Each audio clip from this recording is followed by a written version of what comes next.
C'est une réunion d'évaluation sécuritaire spéciale qui se tient sur haute instruction du chef de l'État, chef des forces armées. Le contexte sécuritaire et sociopolitique étant marqué entre autres par les rentrées scolaires et universitaires 2024-2025, les élections présidentielles le 12 octobre et régionales le 30 novembre du prochain, recensement général de la population et de l'habitat ainsi que du recensement de l'agriculture et de l'élevage en perspective.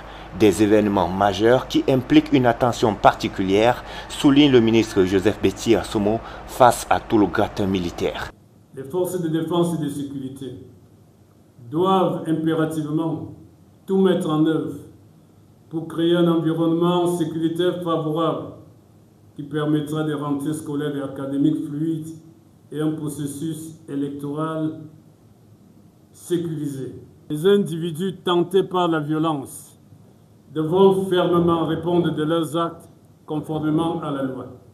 Au niveau international et régional, le terrorisme continue de faire des victimes dans le Sahel et dans la Corne de l'Afrique. À cela s'ajoutent les déchaînements et aléas de la nature avec leur lot de difficultés. La situation sécuritaire sur le plan international reste marquée par la persistance de nombreux conflits, tensions et rivalités, dont les répercussions sur l'économie mondiale continuent de se faire sentir avec acuité. Notre pays en subit les conséquences qui obèrent le pouvoir d'achat des ménages. Le climat sécuritaire reste ainsi crispé et constitue une préoccupation de nos États et populations qui aspirent à la paix et à la stabilité. Certes, la situation sécuritaire actuelle au plan national est globalement sous contrôle. L'on note cependant diverses menaces sécuritaires dans certaines parties du pays. Dans la région de l'extrême nord, il est encore signalé de temps en temps des incursions de prédation, des éléments terroristes de Boko Haram et autres groupes apparentés à la recherche de pitance dans les régions du nord-ouest et du sud-ouest.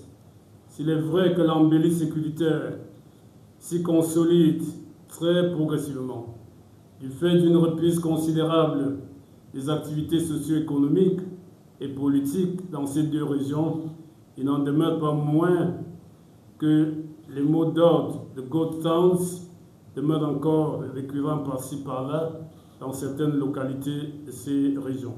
Dans les régions de la Damawa du Nord, le phénomène de prise d'otages avec demande de rançon semble parfois signaler de temps en temps ça et là, avec les migrations des populations fuyant les violences au Soudan.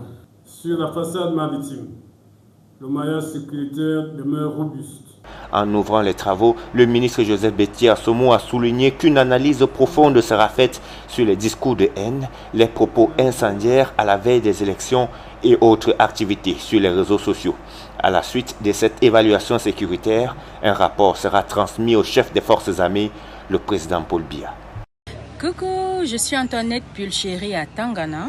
Je viens vous parler de la chaîne Cameroun 24 TV. Cameroun 24 TV est une chaîne YouTube qui vous propose du contenu original, séries, documentaires, web-séries, sitcoms et reportages. Alors, je vous invite à vous abonner à la chaîne TV Cameroun 24 parce que après, il y aura plusieurs surprises.